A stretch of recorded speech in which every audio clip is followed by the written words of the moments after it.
Still here in the EMS World Expo exhibit hall, and a firm favourite of everybody here, and certainly a firm favourite of mine, is Dr. Peter Antevy. How are you, sir? Rob, doing great. How are you? So you've been actually in the centre here delivering a lecture which, by the looks of it, had a lot of attendees. What have you been talking about this morning?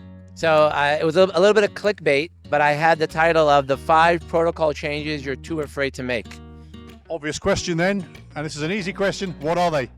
Okay, so the first thing we start off with is RSI versus DSI. A lot of people who do medication assisted intubation use RSI.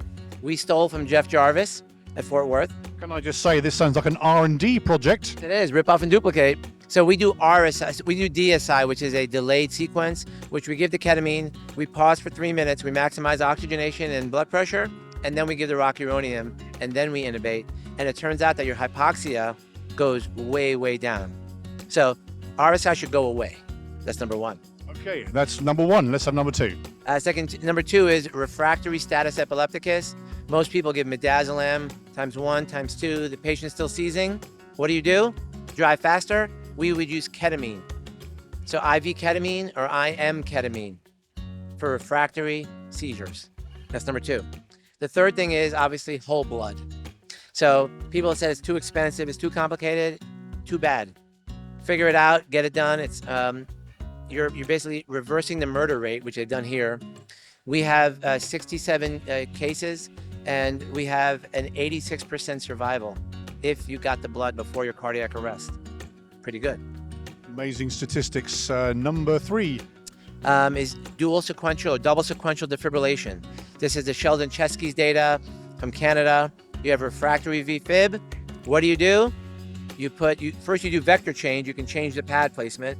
But then if that doesn't work, then you actually just shock them twice. Shock them 720 if you have a life pack at the same time. And he has shown doubling of the neurointact survival. Our own data since 2017 shows that we have a 42% neurointact survival rate for people who otherwise would have died at the hospital. So that's pretty cool. Wow. Okay. And next up? Next up is antibiotics for sepsis. So a lot of people are fearful of giving antibiotics. Why? Because the hospital says we need to have a culture, a blood culture. Turns out that's not true. If the patient's hypotensive, they're fixing to die, as they say. And we in Palm Beach County can give the antibiotics within 12 minutes of the 911 call. And our own data shows that the hospital is giving antibiotics at 120 minutes. That's a 10-fold difference in that. So antibiotics for sepsis are, I think, a major item. And finally? Well, there's a few more, but I'll do my last one, which is removing epi from shockable rhythms. That's number 1. So we've done that. We use esmolol for the refractory cases, but why give epi to the fibrillating heart?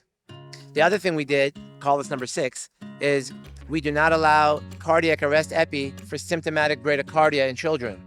So bradycardia is not really a rest rhythm, although the AHA calls it that. So we use push pressor epi, a much lower dose of epi for that patient. So I think that EMS is a different specialty. You know that, I know that. The data coming out from the AHA is mainly hospital side, ICU side data. And it's time that we own this space. And that's what I'm pushing for here.